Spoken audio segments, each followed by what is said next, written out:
Hello friends, welcome to learning India. हम लोग पढ़ रहे हैं क्लास 10th के डेमोक्रेटिक पॉलिटिक्स का चैप्टर नंबर 2 फेडरलिज्म। और फेडरलिज्म में हमने पिछले काफ़ी सारे टॉपिक्स को कवर कर लिया था। आज ये हमारा लास्ट टॉपिक है जो कि हमारा डिसेंट्रलाइजेशन इन इंडिया। तो चलिए देखते हैं कि डिसेंट्रलाइजेशन का मतलब क्या होता है। When power is taken away from central and state government and are given to local government, it is called decentralization. जब सेंट्रल गवर्नमेंट और स्टेट गवर्नमेंट से पावर को लिया जाता है और लोकल गवर्नमेंट को दे दिया जाता है तो उसे हम क्या कहते हैं? डिसेंट्रलाइजेशन। बहुत सिंपल है, एक लाइन है, बहुत आसान सा लाइन है, एकदम तुरंत याद ही हो जाएगा, एक बार बोलते बोलते याद हो जाता है। बहुत सिंपल सा लाइन है, कुछ भी नहीं है। When power is taken away from central and state government and given to local government, it is known as decentralization. Panchayat, village and municipalities in urban areas are the example. Local government का क्या example है? पंचायत, जो कि होता है rural areas में, और urban areas में हम क्या देखते हैं? म्यूनसिपैलिटीज़, जो कि अलग अलग लोकल एरियाज पे जो हमारी सिटी होती है उसके म्यूनसिपैलिटीज़ होते हैं। ठीक है, तो वो हो गया हमारे म्यूनसिपैलिटीज़। और गांव में होते हैं हमारे पंचायत, जो कि कुछ इलेक्टिव मेंबर्स होते हैं और वो मिल करके अपने एक ग्रुप को बनाते हैं जो इलेक्ट किया जाता है, फिर उसके बाद उसको पंचायत फॉर्म किया जाता है। तो लोकल गवर्नमेंट के एग्जाम्पल कौन से हो गए? Panchayat and villages and municipalities in urban areas. A measure step towards decentralization was taken in 1992. जो डिसेंट्रलाइजेशन का जो मेजर स्टेप था, यानी डिसेंट्रलाइजेशन को सबसे ज़्यादा कब महत्व दिया गया? 1992। हमारा देश आज़ाद हुआ था 1947 में, और 1992 के बाद से डिसेंट्रलाइजेशन को इंडिया में लाया गया। हमारा टॉपिक है डिसेंट्रलाइजेशन इन इंडिया। सो अगर ये आपको 1 मार्क्स क्वेश्चन में आ सकता है कि व्हेन वाज डिसेंट्रलाइजेशन के लिए हमारा कब स्टार्ट हुआ था डिसेंट्रलाइजेशन इंडिया में? So that's 1992। और ये भी आपका 1 मार्क्स में आ सकता है, decentralize, what is decentralization. The constitution was amended to make the third tier of government more powerful. जैसा कि पहले था कि थर्ड टायर ऑफ गवर्नमेंट काफ़ी कम जगह पर हुआ करती थी। मेन जो गवर्नमेंट होती थी हमारी सेंट्रल गवर्नमेंट होती थी, जो कि पूरे कंट्री को रन करती थी। लेकिन फिर उसके बाद स्टेट गवर्नमेंट भी आई, उसके बाद स्टेट गवर्नमेंट तो आई, लेकिन लोकल गवर्नमेंट सिर्फ कुछ कुछ एरियाज में ही होती थी और उनके पास जो पावर्स होती थी वो बिल्कुल न के बराबर होती थी। तो लोकल गवर्नमेंट को ज़्यादा पावर देने के लिए डिसेंट्रलाइजेशन को इंडिया में लाया गया। तो डिसेंट्रलाइजेशन को इंडिया में कब लाया गया? 1992 में। तो कॉन्स्टिट्यूशन को अमेंड किया गया, यानी कॉन्स्टिट्यूशन में बदलाव लाए गए ताकि जो हमारी थर्ड टायर ऑफ गवर्नमेंट है वो ज़्यादा पावरफुल बन चुके हैं। First tier of government central government, second state government and third tier of government is local government. तो लोकल गवर्नमेंट को ज़्यादा पावर देने के लिए ये डिसेंट्रलाइजेशन इंडिया का हम लोग लाए थे। Now it's constitutionally mandatory to hold regular elections in local government bodies. तब डिसेंट्रलाइजेशन को लाने के बाद क्या हुआ? डिसेंट्रलाइजेशन जब आया तो उसके बाद कॉन्स्टिट्यूशन में काफ़ी सारे नए रूल्स लगाए गए। जैसे कि पहले था लोकल गवर्नमेंट जब थी तो वहाँ कोई पावर नहीं था, कुछ खास रोल नहीं था लोकल गवर्नमेंट का। लोकल गवर्नमेंट सिर्फ हम कह सकते थे कि नाम की गवर्नमेंट थी, लेकिन हम जानते हैं कि लोकल गवर्नमेंट की कितनी ज़्यादा नीड है। लोकल गवर्नमेंट क्यों फॉर्म की जाती है? लोकल गवर्नमेंट को इसलिए फॉर्म किया जाता है ताकि जो हमारे लोकल लेवल पर जो, जैसे कि मान लेते हैं एक एरिया में पानी नहीं आ रहा है, ठीक है, मान लेते पानी वहाँ पे सप्लाई नहीं हो पा रहा है, तो क्या वो पूरी स्टेट का मामला है? नहीं। क्या वो पूरे सेंट्रल गवर्नमेंट का मामला है? नहीं। तो उसे हम किस लेवल पर सॉल्व करेंगे? लोकल गवर्नमेंट पे। तो लोकल गवर्नमेंट का भी होना बहुत ज़्यादा ज़रूरी है। लोकल गवर्नमेंट हमारा एक बहुत मेन रोल प्ले करती है। किस चीज़ में? हमारी डेमोक्रेसी में, हमारे रहन सहन में काफ़ी ज़्यादा हेल्प करती है लोकल गवर्नमेंट। और लोकल गवर्नमेंट का एक और फ़ायदा है कि लोकल गवर्नमेंट में जो सभी पीपल्स होते हैं वो लोग भी क्या करते हैं? अपना पार्टिसिपेशन करते हैं प्रॉब्लम को सॉल्व करने पर। स्टेट गवर्नमेंट में कुछ मिनिस्टर्स होते हैं अलग अलग सिटीज़ के, वो स्टेट पे आके फिर वो डिसीजंस लेते हैं। और सेंट्रल गवर्नमेंट के डिसीजंस जो है सभी स्टेट्स के जो मिनिस्टर्स होते हैं वो आकर लेते हैं। लेकिन लोकल गवर्नमेंट सारे जो नॉर्मल सिटीजन्स होते हैं वो भी आकर के पार्टिसिपेट करते हैं। तो कॉन्स्टिट्यूशन को जब अमेंड किया गया तो उसमें काफ़ी सारे बदलाव लाए गए, कई सारे रूल्स बनाए गए। Now it's constitutionally mandatory to hold regular elections in local government. पहले क्या होता था? लोकल गवर्नमेंट में रेगुलर इलेक्शंस नहीं होते थे। एक जगह हो रहा है, एक जगह नहीं हो रहा है, एक जगह हो रहा है, नहीं हो रहा है, उससे कोई फर्क नहीं पड़ रहा था। लेकिन अब क्या है? अब हर रेगुलर टाइम पर इलेक्शंस होंगे। Seats are reserve for SC, ST एंड OBC। जो भी SC, ST और OBC है, जो शेड्यूल्ड कास्ट, शेड्यूल्ड ट्राइब्स और अदर बैकवर्ड क्लासेस, इन सब के लिए जो है सीट्स रिजर्व हो गए। किसमें? लोकल गवर्नमेंट में। At least 1/3 of the positions are reserve for women. अब 1/3 जो पोजीशन है वो किसके लिए रिजर्व हो गए? वुमेन के लिए। औरतों के लिए 1/3 ऑफ द ऑल पोजीशन, हर एक पोजीशन पे 1/3 ऑफ द पार्ट जो है वो वुमेन को रिजर्व रहेगा।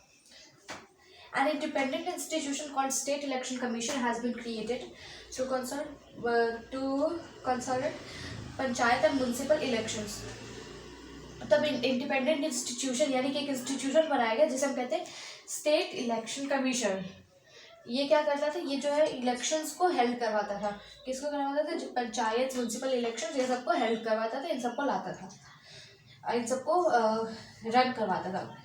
The state government are required to share some powers and revenue with local government। पहले क्या था? स्टेट गवर्नमेंट के पास ही सारी पावर थी, सेंट्रल गवर्नमेंट के पास पावर थी, पर अब क्या है, स्टेट गवर्नमेंट को कुछ पावर, अपने से कुछ पावर लोकल गवर्नमेंट को देनी पड़ेगी। जैसे कि हमारा होगी अब वाटर का, हमने जैसे एग्जांपल लिया था, तो वाटर का मामला जो है वो पूरी स्टेट का मामला नहीं है, कहीं एक एरिया में वाटर नहीं आ रहा है तो क्या वो पूरे स्टेट का मामला तो नहीं है। तो इसके लिए लोकल गवर्नमेंट के पास पावर होनी चाहिए कि वो कुछ एक्शन ले सके। तो स्टेट गवर्नमेंट क्या करती है? लोकल गवर्नमेंट को पावर दे देगी, तुम अपने एरिया का संभालो खुद से, हम अपने पूरे राज्य का देखेंगे, तुम अपने अपने एरिया का संभालो, और अगर कोई बड़ी प्रॉब्लम होती है आपके हमको रिपोर्ट करो।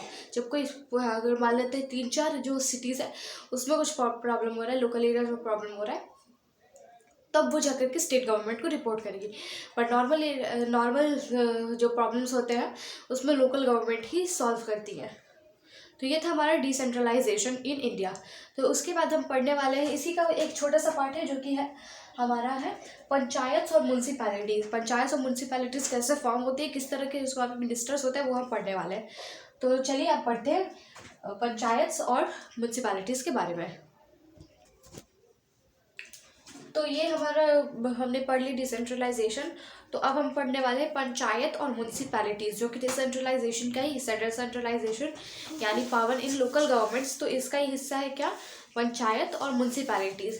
पंचायत कहाँ होती है? रूरल एरियाज़ में, यानी गांव का इलाका में, और जो हमारी म्यूनसिपैलिटीज़ होती है वो हमारी होती है अर्बन एरियाज़ में, यानी कि शहरी इलाकों में। तो चलिए देख लेते हैं इसका डिटेल में थोड़ा सा। Rural local government is popularly known as panchayat. जो रूरल लोकल गवर्नमेंट होती है, यानी कि जो हमारे मान लेते जो हमारे डिस्ट्रिक्ट हो गया, डिस्ट्रिक्ट के अंदर जो गांव होते हैं उनका rural local government is popularly known as panchayat. तो जो गांव होते हैं उनमें जो हेड होते हैं, उनका जो गवर्नमेंट होती है उनको हम लोग कहते हैं पंचायत। ईच विलेज और group of village in some states has a gram panchayat. तो जो हमारा डिस्ट्रिक्ट हो गया, उसके डिस्ट्रिक्ट में जो विलेज हो गए, ईच विलेज, हर एक विलेज का या फिर कोई 1-2 विलेज का ग्रुप, यानी कि मान लेते कोई छोटा विलेज होगा तो वो एक अपने विलेज से उसका एक अलग गवर्नमेंट हो सकता है कि ना फॉर्म हो, तो 1-2 विलेज से मिल करके, या एक सिंगल भी विलेज हो सकता है, तो ये लोग क्या फॉर्म करते हैं? ग्राम पंचायत, जो कि एकदम लोकल लेवल हो गया, जिसमें कि जो एक सिंगल गांव के लोग होते हैं, जिसमें कितने गांव में कितने लोग होंगे? ज़्यादा से ज़्यादा 50, 60, 70 इतने लोग ही होंगे। तो ये सब क्या आते हैं? ग्राम पंचायत अपना बनाते हैं। तो ये सबसे लोकल लेवल हो गया, एकदम पास का लेवल हो गया। It contains group of people called panch और हेड सरपंच। तो ये जो ग्रुप होता है, इन लोग का जो ग्रुप होता है, जो ग्राम पंचायत होता है, इसमें इनके जो मेंबर्स होते हैं उनको हम क्या कहते हैं? पंच कहते हैं। और जो इनका हेड होता है, जो इनका प्रेसिडेंट होता है, उनको कहते हैं हम सरपंच। इट वर्क्स अंडर ग्राम सभा। ये किसके अंडर काम करते हैं? ग्राम पंचायत किसके अंडर काम करता है? ग्राम सभा के अंदर काम करता है। All the villagers are its members. तो जो इसके विलेजर्स होते हैं, जो गांव का जो ग्राम पंचायत हो गया, उसमें जो गांव के, जिस गांव की हम बात कर रहे हैं, तो उस गांव के सारे मेंबर्स जो होंगे वो किसके हिस्से होंगे? ग्राम सभा के अंदर होंगे। तो ग्राम सभा में कुछ नहीं है, कोई ज़्यादा बड़ा लेवल नहीं है। ग्राम सभा और ग्राम पंचायत एक ही है। ग्राम सभा भी एक ही, ग्राम पंचायत भी एक है। जब हम ग्राम पंचायत की बात करते हैं तो उसमें 4-5 लोग जो मेन लीडर्स होते हैं वो ग्राम पंचायत हो गया, और जो पूरा हमारा विलेज हो गया वो हमारी ग्राम सभा हो गई। तो दोनों एक ही चीज़ है, कन्फ्यूज होने की ज़रूरत नहीं है। A few gram panchayat together form panchayat समिति। अब जो ग्राम पंचायत होते हैं, जो काफ़ी सारे ग्राम पंचायत हो गए, जैसे डिस्ट्रिक्ट में एक गांव तो होता नहीं है, काफ़ी सारे गांव होते हैं, छोटे छोटे गांव जो होते हैं, तो वो जो गांव होते हैं वो सब मिलकर क्या बनाते हैं? कुछ गांव मिल करके क्या बनाते हैं, जब जैसे अपना मान लेते हैं एक डिस्ट्रिक्ट है, ठीक है, उसमें काफ़ी सारे गांव हैं, तो इस एरिया का जो गांव हो गया, इस एरिया के जितने भी गांव हैं उन्होंने एक बना लिया, इधर के जितने गांव हैं उन्होंने एक बना लिया, इधर के जितने गांव हैं उन्होंने एक बना लिया, इधर के जितने हैं उन्होंने एक बना लिया। क्या बना लिया? ग्राम पंचायत समिति उन्होंने बना लिया, जिसको हम कहते हैं ब्लॉक या फिर मंडल भी हम इसे कह सकते हैं। ऑल पंचायत समिति, अब जो ये हमने एक डिस्ट्रिक्ट लिया उसमें 4 पंचायत समिति को डिवाइड किया। एक पंचायत समिति में कुछ गांव थे, मान लेते 4 गांव थे, तो 4 जो हमने बनाई वो पंचायत समिति जो हमने बनाए, ये सभी चारों पंचायत मिल करके क्या बनाते हैं?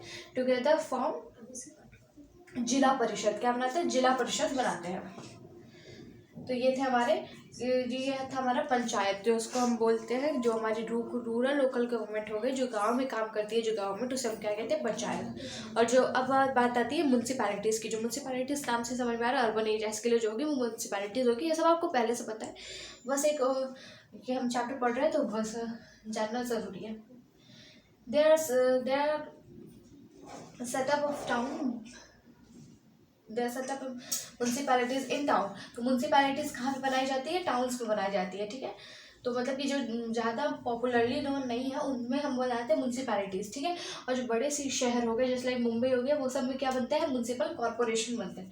दोनों एक ही चीज़ है, म्यूनसिपैलिटीज़ और म्यूनसिपल कॉर्पोरेशन। जैसे हमने पढ़ा था यहाँ पे ग्राम पंचायत और ग्राम सभा एक ही चीज़ है, वैसे म्यूनसिपैलिटीज़ और म्यूनसिपल कॉर्पोरेशन एक ही चीज़ है। म्यूनसिपैलिटीज़ जो हो गई वो बस वो भी अर्बन एरियाज़ में ही होगी, पर वो उतना पॉपुलरली नोन जो नहीं होते, जिसको मेट्रोपॉलिटन सिटी नहीं बोलते, तो वो उसमें आ जाती है हमारी म्यूनसिपैलिटीज़। जो हमारी मेट्रोपॉलिटन सिटी है उसमें आ जाते हैं हमारे क्या? Municipal corporation. तब इनके हेड की बात करें तो म्यूनसिपल चेयरपर्सन किसके हेड होते हैं? म्यूनसिपैलिटीज़ के। म्यूनसिपैलिटीज़ जो हमारा टाउन हो गया उसके हेड कौन होते हैं? Municipal chairperson. और जो हमारे म्यूनसिपल कॉर्पोरेशन होते हैं उसके हमारे हेड होते हैं मेयर। आप लोग सुनते होंगे मेयर साहब आ रहे हैं, तो मेयर, ठीक है। ये था हमारा decentralization in India and also this was also federalism. तो हमारा आज ये चैप्टर जो है चैप्टर नंबर 2 फेडरलिज्म, ये भी एंड होता है। और फिर उसके बाद हम नेक्स्ट वीडियो में चलेंगे जिसमें हम आपको काफ़ी सारे टिप्स बताने वाले हैं, स्टडी टिप्स। तो वो वीडियो आपके बहुत ज़्यादा हेल्पफुल होने वाले हैं। जो बच्चे अभी जो 2022 में 10th में जाने वाले हैं, ये सारे वीडियो उनके लिए काफ़ी ज़्यादा हेल्पफुल होने वाले हैं। So stay tuned for the next video.